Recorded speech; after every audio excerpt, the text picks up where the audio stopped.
सरकार जो है वार्तालाप पे वार्तालाप बुला रही है, लेकिन हर बार विफल हो रही है। इसके पीछे का कारण क्या हो सकता है? उनका पिछले 6.5 साल का आप कार्यकाल देखिए तो आपको समझ में आ जाएगा। उन्होंने जनतंत्र के नाम पे राजतंत्र का कायम कर लिया है। वो जानते हैं कि उनके पास पूर्ण बहुमत है, लोकसभा में भी राज्यसभा में भी। आप सारे देश को एकत्रित कर दीजिए, कुछ नहीं बिगड़ने वाला उनका, क्योंकि अंततः हमारे हाथ से वो सारी सत्ता उनके हाथ में गई है वोट के जरिए। वहीं से अमेंडमेंट जब रिजेक्ट होगा तो होगा, आप हम कुछ नहीं कर सकते। लेकिन मैं ये कहना चाहता हूँ आपके दर्शकों से कि भारत की आत्मा गांव में रहती है और हमारा जो देश है वो कृषि आधारित देश है। अगर हम चाहते हैं कि भारत को दुनिया के मस्तक पे ले जाएं तो हमें किसानों को आत्मनिर्भर बनाना होगा।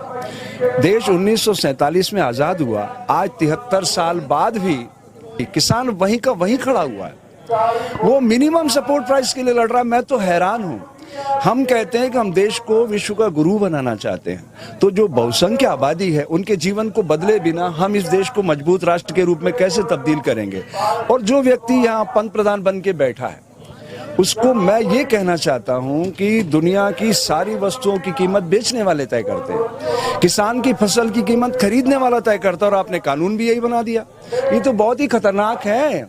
मैं ये भी कहना चाहता हूँ कि भाई देखो, पैसे से आप गेहूं खरीद सकते हो, पैदा नहीं कर सकते। पैदा करने के लिए धरती पुत्र बनना पड़ता है। अब आप अमेरिका का पैटर्न इंडिया में लाना चाहते हो, वहाँ 1.5% लोग कृषक हैं, लेकिन भारत की तो सारी इकोनॉमी कृषक के ऊपर आधारित है।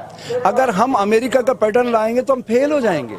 देखो, हमने भारतीय संविधान को दुनिया के सब पवित्र विचारों को आत्मसात किया, और हमने सबने आपके इस विश्वास पे वोट किया कि आपने कहा था सबका साथ, सबका विकास, सबका विश्वास। आपने ये सारा 6.5 साल में जो कृत्य किया है उससे देश शर्मसार है और देश की आत्मा जाग उठी है। ये जो पंजाब से लहर उठी है, पंजाब मतलब कोई हिंदू मुस्लिम सिख ईसाई नहीं है। 5 नदियों की पवित्रता के इर्द गिर्द रहने वाले लोग वो सब पंजाबी कहलाते हैं। वहां से शौर्य, पराक्रम, वीरता और साहस की ज्वाला उठी है। ये ज्वाला जब धधकेगी तो ऐसे कई नरेंद्र समय के प्रवाह में बह जाएंगे। तो मैं नरेंद्र बाबू से कहना चाहता हूं, तुम किसी अच्छे अस्पताल में जाके मानसिक चिकित्सा कराओ। अगर हमें देश को उत्थान की ओर ले जाना है तो आप अपनी अच्छी चिकित्सा कराओ और सबसे पहले इस अमेंडमेंट को रिजेक्ट करवाओ। विशेषाधिकार से अपनी ताकत का इस्तेमाल करते हुए सदन बुलाओ दोनों, और राष्ट्रपति को भी साथ बैठाओ, अमेंडमेंट करो और इन किसानों के हाथ में लाके सौंपो कि साहब मैं आपका जीवन बदलना चाहता हूँ। मिनिमम सपोर्ट प्राइस छोड़ो, मैं आपको अधिकतम प्राइस देना चाहता हूँ। मान लो आप 2000 की मांग करते हो, मैं 4000 रुपए देता हूँ आपको क्विंटल गेहूं के। आपको मैं तरक्की पसंद देखना चाहता हूँ। तो यही व्यक्ति सारे देश के मस्तक पे सुशोभित हो सकता है सिर्फ इतना निर्णय बदलने पर। और इससे क्या होगा वो मैं बताना चाहता हूं। 1945 में जापान में हिरोशिमा नागासाकी पे बम गिरे, उन्होंने कोई जिंदाबाद मुर्दाबाद नहीं किया। 19 साल बाद बुलेट ट्रेन आ गई, वहां पे आत्मचिंतन किया उन्होंने, और आज 56 सालों में नो डिले नो एक्सीडेंट। हमें ऐसा देश बनाना है तो देश की ताकत बढ़ाना होगी, जन जन को जागृत करना होगा। वो ये कह रहे हैं कि किसानों की ही ये मांग थी, और इससे पहले भी कह रहे हैं कि हमने 700 से ज्यादा वेबिनार किया है जिसमें 2 करोड़ लोगों से हमने बातचीत किया है, तब जाकर के बिल लाए हैं। वो 2 करोड़ लोग तो वो मार्केटिंग का जरिया है उनके पास। वो कितने लोगों से मिलते हैं? वो मिलते हैं फिल्म कलाकारों से। उनको तो वो रियल लाइफ का आदमी नहीं है। वो तो कैमरे के सामने खड़ा होकर नए नए फोटो। अरे जिस देश का बचपन भूखा हो वहां पे आप 66 अरब रुपए अपने इस पे खर्च करते हो और कहते हो मैं फकीर हूं। मुझे शर्म आती है।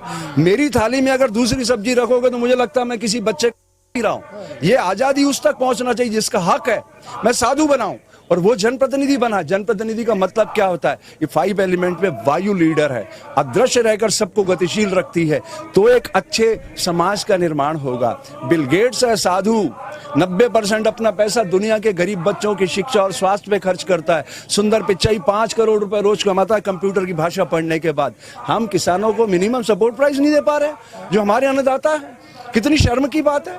और वो कह रहा है उसका जो भारतीय किसान संघ पिट्ठू तोता है और जो उसका वो पाला हुआ मीडिया है वही ये नैरेटिव चला रहा है। वो जो चाहता है वही चलाते हैं। ये गौतम अडानी जो एक तंबू बांधने वाला, टेंट वाला, अरबों खरबों हमारे आपके लूट के कस्टम के जरिए इस सारे देश पे कब्जा करने की एक कोशिश है।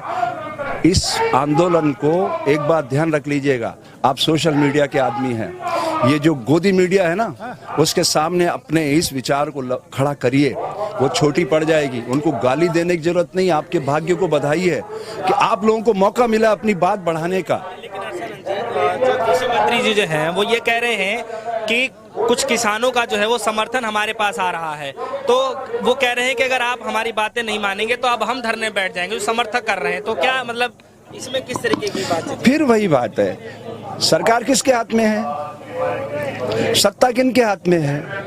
अरे भाई, ताकत कितनी होती है। हमारे देश की नेशनल मीडिया क्या क्या चला रही नैरेटिव, उनकी प्राणवायु वो बंद कर देते हैं। आईएएस आईपीएस उनका मुखौटा होते हैं, वो नहीं चाहते हैं कि हम किसानों को रोकें, फिर भी उनको रोकना पड़ रहा है ना, क्या मजबूरी है, उनका भी तो पेट लगा हुआ है ना, तनख्वाह कौन देगा उनको। बात यह है साहब, हर चीज अंततः हमारी जो सारी शक्ति है वो संविधान में सिमटी हुई है, कार्यपालिका में। और कार्यपालिका किसने बनाई? हमारे वोट ने बनाई। वो व्यवस्थापिका आईएएस आईपीएस कुछ नहीं कर सकते, वो तो मुखौटा है सरकार के सिस्टम को चलाने का।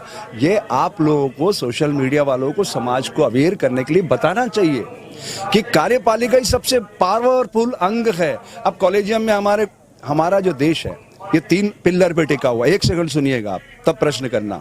आप कोई चौथा स्तंभ नहीं हो, ये भ्रम है आपको, ये धुंध हटाओ दिमाग से। कार्यपालिका सबसे पावरफुल स्टैंड है जिसको हम बनाते हैं। उसके बाद व्यवस्थापिका आईएएस आईपीएस जो 15-15 लाख बच्चों में से चुन के आते हैं, वो हर जिले पे तैनात किए जाते हैं। उसके बाद संविधान की व्यवस्था को देखती है न्यायपालिका, कहीं गलत हो रहा है तो सो मोटो संज्ञान लेती है। मैं तो ये कहता हूँ समाज के लोगों से कि जागरूक लोगों को एक पुस्तक पढ़ना चाहिए, repromulgation of ordinance, a fraud on the constitution of India. वो अंग्रेजों ने व्यवस्था बनाई थी, इनको वो ABCD ग्रेड बना के सिस्टम से व्यापार करना चाहते थे। आज देश में जनतंत्र है, हमारे पास भारतीय संविधान है, उसका मौलिक अधिकार का इस्तेमाल करते हुए मैं अपने विचार रख रहा हूं। कौन रोक सकता है मुझे?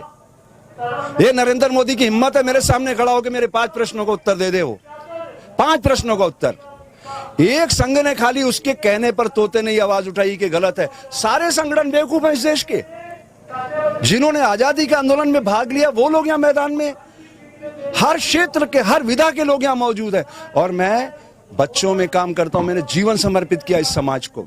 अनगिनत कांग्रेस के शासन में मुकदमे जेलों में सड़ जाता, जेलों में लड़ा मैं उस सिस्टम से, और आज भी लड़ रहा हूं। मैं ये कह रहा हूं, नोटा ये प्रत्याशी बन जाए और मोबाइल से वोट आ जाए, गारंटी करता हूं नरेंद्र मोदी, राहुल गांधी जैसे लोग जीतना तो बहुत दूर की बात है, हिंदुस्तान के किसी कोने में खड़े हो जाएं, ये अपनी जमानत भी नहीं बचा सकेंगे।